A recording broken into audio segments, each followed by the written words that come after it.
Hello everyone. कैसे हैं आप सभी? आशा करता हूं कि आप सभी अच्छे ही होंगे। जैसा कि आपको मालूम है, प्रीवियस वीडियो में मैं आपको बताया हूं कि 7th सेमेस्टर का जो है आपका एथिक्स का मॉड्यूल 4 में पहले करा चुका हूं, मॉड्यूल 5 अभी करा रहा हूं। किन का? तो AQU का। बहुत जगह और भी बहुत जगह पे इसका यूज हो सकता है। टॉपिक सेम रहते हैं, ऐसा नहीं होता है। कोई यूनिवर्सिटी चेंज होने से सब चीज़ बदल जाता है। टॉपिक सेम रहता है। तो मान लीजिए अगर आपको इंटेलेक्चुअल प्रॉपर्टी के बारे में जानना है तो कोई भी यूनिवर्सिटी में सेम ही रहेगा। तो इंटेलेक्चुअल प्रॉपर्टी में हम लोग कहाँ तक बात कर लिए थे? तो अगर हम लोग यहाँ से देखें तो हम लोग इंटेलेक्चुअल प्रॉपर्टी में इंटेलेक्चुअल प्रॉपर्टी और उसके राइट्स को पढ़ चुके हैं। ये भी हमारा हो चुका है, पेटेंट भी हो चुका है। आज हम लोग को पढ़ना है क्या? कॉपीराइट। तो मैं यहाँ से हाइलाइटर ले लेता हूँ या लेजर पॉइंट लेता हूँ। कॉपीराइट देखो, दो वर्ड से बना हुआ है, कॉपी और राइट। कॉपी कहने का अर्थ होता है कि उसके जैसे आप बोलते हैं ना, दुकान पे जाते हैं। कहाँ? कौन से दुकान पे? तो आप जाते हैं कि फोटो प्रिंट करवाने के लिए, बोलते हैं भैया इसका एक कॉपी कर दीजिए। तो इट मीन्स हूबहू उसका एक कॉपी मिल जाता है आपको। या आप देखेंगे बहुत जगह पे ये सुनने को मिलता है कि ये फर्स्ट कॉपी है, इस प्रोडक्ट का, इस जूते का या इस मोबाइल का ये फर्स्ट कॉपी है, या इस घड़ी का ये फर्स्ट कॉपी है। ये चीज़ आपको मिलता है। तो उस चीज़ का एक्चुअल में, वो घड़ी, वो सारी चीज़ें मान लीजिए इंटेलेक्चुअल प्रॉपर्टी था। और अगर इंटेलेक्चुअल प्रॉपर्टी है तो उस पे राइट आपका होना चाहिए, तो उसको कॉपी से बचाना चाहिए फिर। तो भैया पेटेंट मिलता है, पेटेंट क्यों नहीं ले लिए? तो पेटेंट नहीं ले, जिन चीज़ों का पेटेंट नहीं ले सकते उन्हीं का हम कॉपीराइट लेते हैं।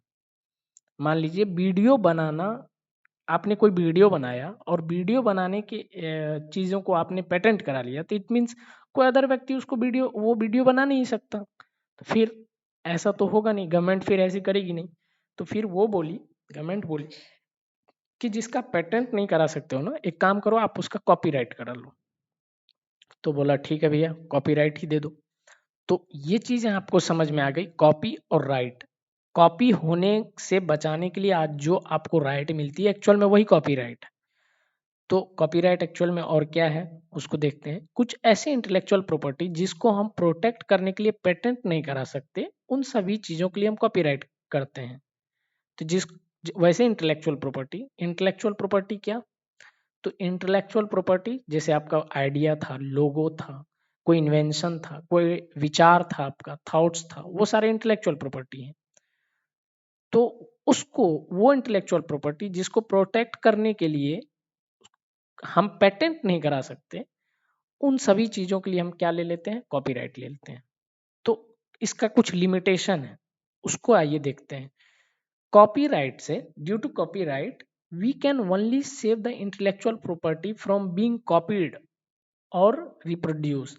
हम कॉपीराइट क्लेम लेने के बाद हम सिर्फ ये कर सकते हैं, मेरे पास सिर्फ यही एक तरीका मालूम रहता है, यही सिर्फ हम कर सकते हैं कि वो अपने इंटेलेक्चुअल प्रॉपर्टी को, जो इंटेलेक्चुअल प्रॉपर्टी मेरा है, उसको हम कॉपी होने से बचा सकते हैं या उसका रिप्रोडक्शन होने से बचा सकते हैं। मतलब और भी कोई मीन से, जैसे रिप्रोड्यूस हो रहा है, जैसे उसका मान लीजिए फोटो प्रिंट हो गया उस चीज़ों का, तो या कोई अदर मीन्स में भी वहाँ पे हम लोग कॉपी और रिप्रोड्यूस होने से रोक सकते हैं। लेकिन हम क्या नहीं कर सकते? गवर्नमेंट बोलती है कि आप उसको कॉपी होने से बचाइए, रिप्रोड्यूस होने से बचाइए, but we can not stop one to use the idea information. लेकिन जो आपने मान लीजिए कोई डांस स्टेप किया था, उसका आप कॉपीराइट लीजिए, लेकिन आप उस आइडिया को या उस इंफॉर्मेशन को आपको शेयर करना पड़ेगा।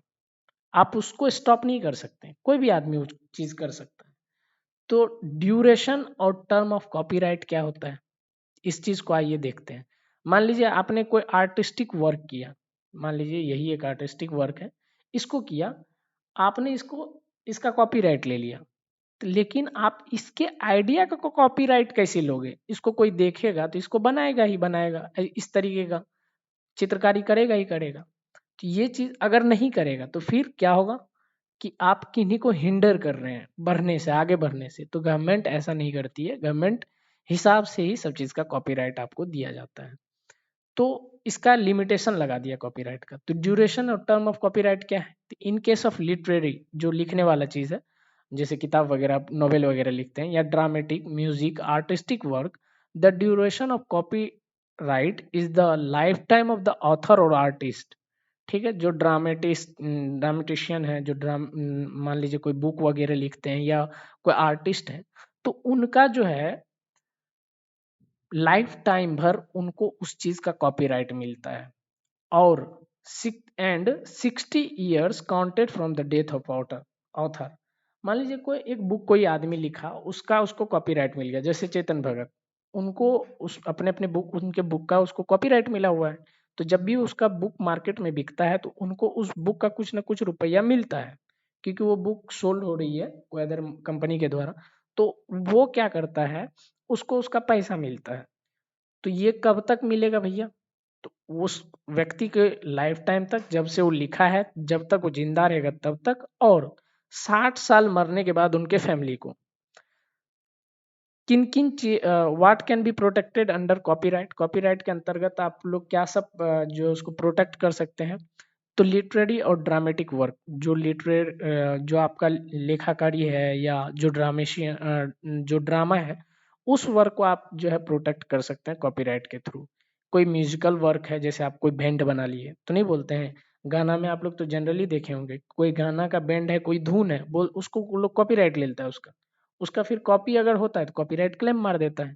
फिर एक आर्टिस्टिक वर्क है, उसका भी कॉपीराइट मिलता है, जैसे मोनालिसा का पेंटिंग था, उसका जो पेंटिंग है, वो पेंटिंग क्या है, एक आर्ट था, और वो आर्ट का कॉपीराइट लिया गया। ये सिनेमेटोग्राफ फिल्म, जैसे आपका ये सिनेमा वगैरह हो गया, उसका कॉपीराइट लिया जाता है। जैसे आप यूट्यूब पे मान लीजिए वीडियो डाल दीजिएगा कोई फिल्म को, तो लिखा जाता है कि due to copyright claim this video has been deleted, इस तरीके का लिखाता है। या कोई साउंड रिकॉर्डिंग वगैरह देख लीजिए, या कोई फोटोग्राफ, आपने कोई जंगल में गया, जंगल सफारी वगैरह में गया, वहां पे आपने कोई बहुत ही अच्छा वीडियो मतलब फोटो खींच ली, उसका आप कॉपीराइट ले लिए। अब जब भी उसको मान लीजिए लोगो लगाने का मिल गया, मान लीजिए कोई लैपटॉप वाला है, यही लैपटॉप है, इसी लैपटॉप के डेस्कटॉप पे उसको लगाने के लिए आया, कंपनी है, कंपनी अपने साइड से वॉलपेपर देने वाली है, तो उस फोटोग्राफ को यूज करने से पहले उसको कॉपीराइट का लाइसेंस लेना पड़ेगा, उस आदमी से जिसका है एक्चुअल में, उससे परमिशन लेना पड़ेगा, और उनको पैसे भी देने होंगे। एक कंप्यूटर जनरेटेड वर्क, कंप्यूटर से आप कोई भी प्रकार का वर्क किए हैं, अगर उस बहुत ही अच्छा हाईलाइटेड वर्क है, जैसे ऑटो कैड वगैरह में कोई डिजाइन वगैरह आप बना लिए, तो उसका आप कॉपीराइट ले सकते हैं। तो ये सारी चीजें हो गई कॉपीराइट के बारे में। चलिए आइए आगे हम लोग अगले लेक्चर में बात करेंगे, क्योंकि ये फिर ये वीडियो लंबा हो जाएगा। अगले लेक्चर में हम लोग बात करेंगे इंडस्ट्रियल डिजाइन के बारे में। तो इस लेक्चर में इतना ही, तब तक के लिए बाय बाय।